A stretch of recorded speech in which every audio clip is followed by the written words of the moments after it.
और देखिए, बांकीपुर विधानसभा में हुए मतदान के बाद अब इस उपचुनाव को लेकर बयानबाजी शुरू हो गई है। दरअसल देखिए, कांग्रेस प्रवक्ता सीता तिवारी ने आरजेडी नेता तेजस्वी यादव पर गंभीर आरोप लगाए। उन्होंने दावा किया कि तेजस्वी की बीजेपी से गुप्त डील की चर्चा राजनीतिक गलियारों में है और इसी वजह से गठबंधन के सहयोगी की अनदेखी की गई।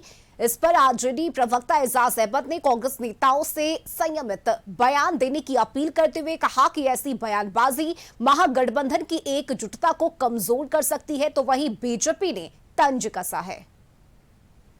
बांकीपुर चुनाव में आपने देखा कि राजद ने महागठबंधन या इंडिया गठबंधन का कोई सार्थक इस्तेमाल नहीं किया।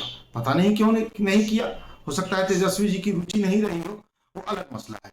बीते विधानसभा चुनाव में कई जगह फ्रेंडली फाइट की नौबत आ गई, ये आपने देखा, और तब लोगों ने अफवाह उड़ा दी कि भाई तेजस्वी जी ने भाजपा के साथ अंदर खाने में कोई डील कर रखी है। तेजस्वी जी अपना समीकरण बचाने में भी पूरी तरह से सफल नहीं दिख रहे हैं। गठबंधन में उनकी कोई दिलचस्पी नहीं दिख रही। अपनी प्रचंड हार को सामने देखकर जो कांग्रेस के सहयोगी दल हैं, आरजेडी, सीपीआई, सब में नूरा कुश्ती शुरू हो गई है।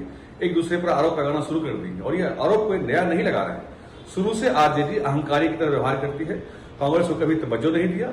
क्या कांग्रेस पार्टी को आज दिखाई दे रहा है, सामने जब प्रचंड हार दिखाई दे रही है, भाजपा प्रत्याशी नीरज सिन्हा की प्रचंड जीत दिखाई दे रही है, तब उन्हें समझ में आ रहा है कि आरजेडी ने चुनाव में कोई सहयोग नहीं लिया, कोई राय मशवरा नहीं किया। अरे कब आपने पूछा? आप तो कांग्रेस की आरजेडी की पिछलग्गू बने घूम ही रहे हैं। क्या ऐसा बयान किसके कहने पर या किसके इशारे पर दिया जा रहा है? क्योंकि इंडिया महागठबंधन के नेतृत्वकर्ता तेजस्वी प्रसाद यादव जी लालू जी की तरह अपने विचारों और संकल्पों के साथ भारतीय जनता पार्टी के खिलाफ सामने से खड़े होकर के न सिर्फ संघर्ष और आंदोलन करने का काम किया, बल्कि ये बताने का काम किया कि चाहे सत्ता आए या जाए, लेकिन किसी भी स्तर पर सांप्रदायिक शक्तियों से भारतीय जनता पार्टी से समझौता नहीं किया जाएगा।